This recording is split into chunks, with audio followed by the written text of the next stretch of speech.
Hi dear students, स्वागत है आपका मेरे चैनल पर। तो कैसे हैं आप सब और बताओ कैसी चली आपकी स्टडीज। वैसे करते भी हो आप क्लासेस की नहीं करते हो जो मैं आपको कराती हूँ? तो सिर्फ एक दो बच्चों को आता है मेरे को रिस्पॉन्स, बाकी तो मेरे को पता नहीं कि करते हैं कि नहीं करते हैं। तो कल की क्लास देख ली थी आप सबने, समझ आ गया था उसमें आपको कि कुछ डिफिकल्टी है, कहीं पे आपको कोई डाउट रहा होगा किसी पॉइंट पे तो मुझे प्लीज बता दें, ठीक है। तो चलो आज अभी हम न्यूमेरिकल्स कर रहे थे इस चैप्टर के ना, मोशन इन स्ट्रेट लाइन के हम न्यूमेरिकल्स कर रहे थे। तो हमने कल दो न्यूमेरिकल कर लिए थे, तो आज कर रहे हैं अगला न्यूमेरिकल, ठीक है। तो मैंने यहाँ पे क्वेश्चन लिखा है, देखो ध्यान से देखो इसको। A body travel from A to B at 40 meter per second and from B to A at 60 meter per second. Calculate the average speed and average velocity. देखो क्वेश्चन क्या बोल रहा है, क्वेश्चन को समझा करो, ठीक है। उसके बाद न्यूमेरिकल करना इजी होता है। आपको बोला कि कोई बॉडी है, कोई भी बॉडी जैसे आप ले लो, दो पॉइंट है, ठीक है। एक पॉइंट ए है और एक पॉइंट बी है। तो क्या कहा जा रहा है क्वेश्चन में कि एक बॉडी ए से बी जाती है, कितने स्पीड है उसकी, कितनी स्पीड है इसमें उसकी, 40 मीटर पर सेकेंड। और कहा जा रहा है और बी टू ए, यहां से इधर को जा रही है कितनी स्पीड से, 40 मीटर पर सेकेंड, ठीक है। आप ए पॉइंट से बी पॉइंट जा रहे हो, कितनी स्पीड है आपकी, 40, ठीक है। 40 के स्पीड से आप ए से बी की तरफ जा रहे हो। फिर आप बी से ए आपने क्या किया, जैसे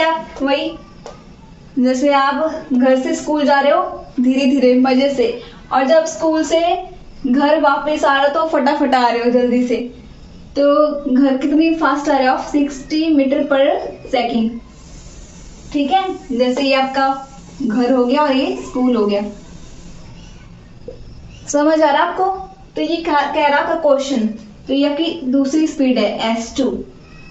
तो A से B आपको 40 मीटर पर सेकंड की स्पीड से चल रहे हो आप, और वापस घर आ रहे हो तो मतलब वापस B से A की तरफ आ रहे हो, तो कितनी स्पीड है आपकी, बढ़ गई आपकी स्पीड, फास्ट चल रहे हो आप, 60 मीटर पर सेकंड है। अब आपको क्या बोला है, पहले क्या बोला है, कैलकुलेट एवरेज स्पीड। वैसे इसका एक डायरेक्ट फॉर्मूला भी है, मैं दोनों तरीके से आपको करा दूंगी। सबसे पहले देखो आपको क्या बोला है, फर्स्ट आपको क्या निकालना है, एवरेज स्पीड।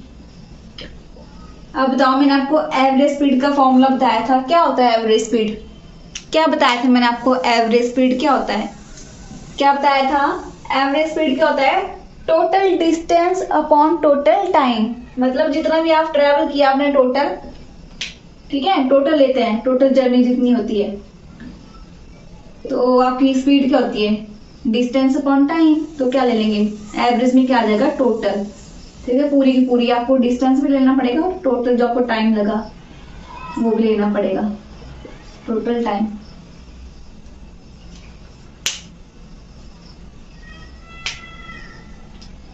अब देखो टोटल डिस्टेंस, टोटल डिस्टेंस क्या होगा आपका, ए से बी, एक डिस्टेंस हो गया और दूसरा क्या आ गया, बी से ए, मतलब ए बी और बी ए, ये आपका क्या हो गया, टोटल डिस्टेंस। और टोटल टाइम, मान लो इधर को आपको T1 टाइम लग रहा है और इधर को T2 टाइम लग रहा है इधर आने को, तो T1 प्लस T2, ठीक है। अब देखो ए बी और बी ए दोनों क्या है, सेम डिस्टेंस है, बराबर है ना। तो मैंने क्या किया, मैं बी ए की जगह क्या लिख सकती हूँ, ए बी लिख सकती हूँ, ठीक है, T1 प्लस T2। अब देखो ए बी कितने हो गए आपके पास, 2AB T1 प्लस T2। अब निकालेंगे हम क्या, टाइम, ये T1 और T2 निकालेंगे हम। तो आपको पता है जो स्पीड क्या होती है आपकी, आप देख लो स्पीड क्या होती है आपकी, डिस्टेंस अपॉन टाइम, ये होता है ना। तो वो आपके पास यहाँ पे स्पीड कितनी है, एक S1 है एक S2 है, और डिस्टेंस भी आपके पास दो है, एक AB है और एक क्या है आपके पास BA। ठीक है, एक A से B हो गया और एक B से A हो गया, B से A हो गया। अब देखो नीचे होता क्या टाइम, तो इसका टाइम क्या आएगा T1 और इसका टाइम कितना है T2। अभी आपको निकालना क्या है, वैसे आपको निकालना है टाइम, आपको स्पीड नहीं निकालनी है। तो क्या करो, ये क्रॉस मल्टीप्लाई कर दो, तो T1 यहाँ आ जाएगा और S1 T1 की जगह चला जाएगा, तो ये कितना आ जाएगा AB अपॉन S1 और S1 की वैल्यू भर दो, AB अपॉन S1 कितना है आपके पास 40। वैसे ही T2 निकालो। अच्छा यहाँ भी B है तो मैं इसको क्या लिख सकती हूँ AB, और नीचे क्या आपका ये भी क्रॉस मल्टीप्लाई हो जाएगा ना, S2 यहाँ पे आ जाएगा T2 की जगह, और यहाँ पे तो यहाँ पे आप सब क्या भर सकते हो S2 की वैल्यू भर सकते हो। कितनी है आपके पास S2 की वैल्यू 60। तो ये निकल गया पास क्या T1 और T2। अब इस इक्वेशन फर्स्ट इक्वेशन में भर दो इसको, क्या आ जाएगा आपके पास एवरेज स्पीड, AS लिख रही हूँ मैं एवरेज स्पीड को। ठीक है, क्या आ जाएगी एवरेज स्पीड आपके पास 2AB। अब देखो यहाँ पे क्या है T1 प्लस T2, तो T1 की वैल्यू भर दो कितनी है AB बाय 40 और T2 कितना है AB अपॉन 60। अब देखो इसको कैसे सॉल्व करते हैं, इसको नीचे वाले को आपको क्या लेना पड़ेगा एलसीएम, वो तो लेना आता होगा ना आपको एलसीएम। 40 और 60 का एलसीएम कितना आता है 120, निकाल लेना। ठीक है एलसीएम। अब देखो यहाँ तो एक भी रहेगा, देखो यहाँ पे कितना है 40, तो 120 कितना आएगा 3। ठीक है 43 जा 120, और यहाँ पे कितना आ जाएगा, कितने 60 होता है 120 2 जा, और ऊपर कितना आपके पास 2AB। ये मैंने इसका एलसीएम लिया। ठीक है, ये वाला 40 और 60 का एलसीएम कितना आता है 120, और फिर ये ऊपर किया सॉल्व इसको। अब देखो ये कितना आ गया आपके पास 2AB अपॉन ये 3AB, यहाँ पे 2AB कितने हो गए, कितने AB हो गए 5AB अपॉन 120। ठीक है, अब देखो 2AB 5AB और ये 120 चला जाएगा ऊपर। देखो AB से AB कट गया और 5 का टेबल पढ़ो, 5 1 जा 5, 5 2 जा 10 और 5 4 जा 20। तो कितना यहाँ पे बचा मेरे पास कितना 2, यहाँ कितना आ गया 24, कितना आया सॉल्व करके 4 2 जा 8, 48 मीटर पर सेकेंड। ये निकल गया आपके पास क्या एवरेज स्पीड। क्या निकल गई एवरेज स्पीड। पर इसका एक डायरेक्ट फॉर्मूला है, वो आपको याद रखना है, पर उसका एक कंडीशन है। जो आपका डायरेक्ट फॉर्मूला लगता है ना इसके ऊपर, उसके लिए कंडीशन क्या चाहिए, डिस्टेंस क्या चाहिए इक्वल, डिस्टेंस क्या होना चाहिए इक्वल, तभी आपके पास ये वाला फॉर्मूला लगेगा। ठीक है, मतलब जैसे इधर को इधर गया बराबर, इधर से इधर को आया बराबर, या मतलब जब भी बॉडी आपकी क्या करती है सेम डिस्टेंस ट्रेवल करती है तो उस टाइम में ये वाला फॉर्मूला लगता है। और ये बताते हैं कौन सा फॉर्मूला है एवरेज स्पीड का। क्या करना होता है आपने, जो आपके पास स्पीड दी होगी ना उसको क्या कर देना है मल्टीप्लाई एक दूसरे के साथ, और नीचे क्या लिख देना है, इनको प्लस कर देना है S1 प्लस S2। ये स्पीड है। ठीक है, और ये वेलोसिटी के केस में भी वाला लग जाता है जब आपका सेम हो डिस्टेंस। ठीक है, V1 V2 upon V1 plus V2। ये आपका डायरेक्ट फॉर्मूला है। अब देखो डायरेक्ट फॉर्मूले से आप सीधा निकाल दोगे। यहां भरो, देखो 2S1 कितना आपके पास 40, S2 कितना आपके पास 60। इसमें भर रही मैं, ठीक है। 2S1 की वैल्यू 40, S2 की वैल्यू 60। नीचे क्या आ जाएगा, S1 कितना है 40, दोनों को प्लस कर लो। अब देखो ये करो इसको सॉल्व। अभी मल्टीप्लाई मत करो, कैंसिल हो जाएगा। 40 प्लस 60 कितने हो गए आपके पास 100। देखो 100 से ये 0 कट गई, इस 0 से ये कट गई, कितना आया 2 4 जा 8 और 8 6 जा 48। आ गया आंसर, सिंपल 48 मीटर पर सेकेंड। तो आप जब भी आपको सॉल्व करने को आएगा इस तरह से, तो आप सिंपल ऐसा फॉर्मूला लगाना, ठीक है।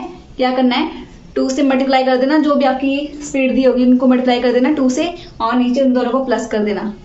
फिर इस तरह से उसको सॉल्व करके आंसर आपका आ जाएगा। तो ये आपका डायरेक्ट फॉर्मूला है। आगे समझ आपको कि नहीं आया? तो ये निकाल दी हमने क्या, एवरेज स्पीड।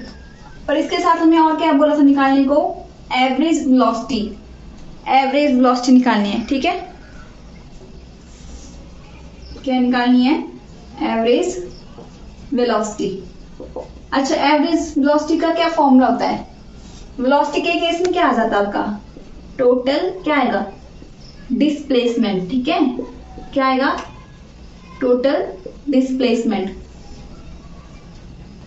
स्पीड के केस में क्या आता है, डिस्टेंस, और वेलोसिटी के केस में क्या आता है, डिस्प्लेसमेंट। और नीचे क्या आएगा, टोटल टाइम।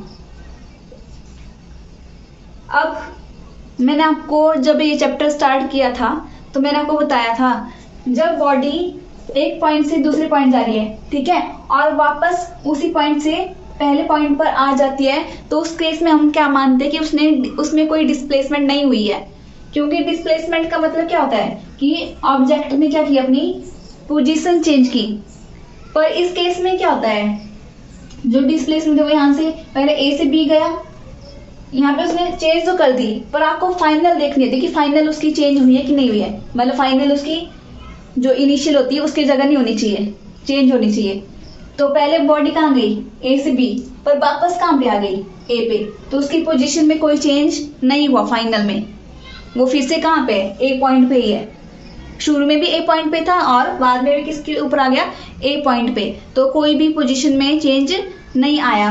तो उस केस में आपका डिस्प्लेसमेंट क्या हो जाता है, क्या होगा डिस्प्लेसमेंट, बताया था ना, एक पॉइंट से दूसरे पॉइंट और दूसरे पॉइंट से पहले पॉइंट आते हैं, तो डिस्प्लेसमेंट क्या होता है उस केस में, 0।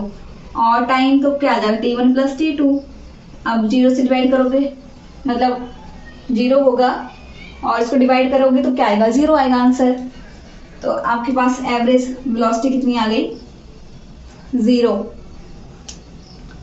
आगे समझ आपको कि नहीं आया? इजी है वैसे क्वेश्चन। तो इसी तरह का मैं आपको क्वेश्चन दे रही हूँ अभी, सेम ऐसा ही क्वेश्चन है। अभी इसकी जगह मैं चेंज कर रही हूँ, ठीक है। यहाँ 50 और यहाँ पे 100। सेम क्वेश्चन है, एवरेज स्पीड निकालनी है आपको और एवरेज वेलोसिटी निकालनी है। ये S1 50 आएगा और S2 100 आएगा। सॉल्व करना है इसको, इसी तरह से सॉल्व करना, डायरेक्ट फॉर्मूले से, ठीक है। क्योंकि एक जगह से दूसरी जगह वापस आ रहा है तो ये वाला फॉर्मूला लगेगा। डिस्टेंस इक्वल है दोनों केस में। क्या बोलोगे कि मैम हमने एवरेज वेलोसिटी के लिए ये वाला फॉर्मूला क्यों नहीं लगाया यहाँ पे, जैसे हमने ये सॉल्व किया ना एवरेज वेलोसिटी के लिए। तो ये इसलिए नहीं किया क्योंकि मैंने वही आपको बताया ना, जब बॉडी एक पॉइंट से पहले यहाँ पे जा रही फिर वापस यहाँ पे जा रही, तो उस केस में एवरेज वेलोसिटी के लिए ये वाला फॉर्मूला आप नहीं लगाओगे।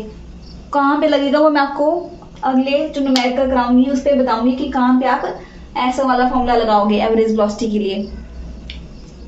उसमें जैसे सिंपल है, जैसे आप ऐसे होगा ना, जैसे बॉडी ये है जैसे 100 मीटर पूरा, तो बॉडी जब सपोज करो यहाँ पे 50 यहाँ पे गई, ठीक है, 50 आधा, और 50 इधर को गई आधा, तो वो सेम पोजीशन मतलब चेंज कर रही है पोजीशन, ठीक है, उस केस में आपकी ये वाला फॉर्मूला लगेगा एवरेज वेलोसिटी के लिए। यहाँ पे क्योंकि डिस्टेंस क्या हो गया सेम, यहाँ पे 50, यहाँ पे उसने 50 ट्रैवल किया, तब ये वाला फॉर्मूला लगेगा वेलोसिटी के लिए, ठीक है।